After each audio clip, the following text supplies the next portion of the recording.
Hi everyone, in this video I want to talk about the very basics of music notation. You'd be surprised how many times a student would switch to me after studying for years under another teacher, and then have that student tell me that their teacher never even told them what a treble clef or a bass clef was and just kind of expected them to know or to figure it out. I don't understand why a lot of teachers kind of overlook something that is so fundamental and basic, but that is why I'm making this video here today to help fill in those gaps. Music is usually written on what we call a staff, which is comprised of 5 lines and 4 spaces in between. The music notes themselves are these oval-shaped symbols that we can either place on the lines of the staff or in the spaces of the staff. There are certain cases where we can also draw notes that are outside of the staff, but we will come back to this at a later point in the future. The lines and spaces of the staff are both always numbered from the bottom to the top. If we see that the notes are placed higher on the staff, they actually correspond to higher pitches. Similarly, if the notes are found lower on the staff, they correspond to lower pitches.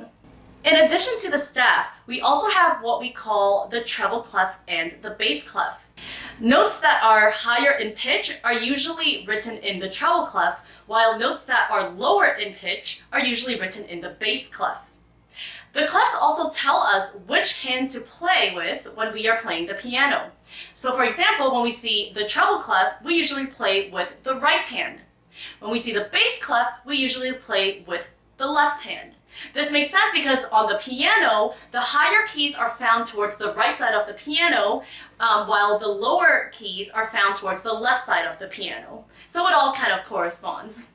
When we have a single staff with just a treble clef and another single staff with just a bass clef, and we combine the two staffs or staves together with a line and a brace, we call that the grand staff.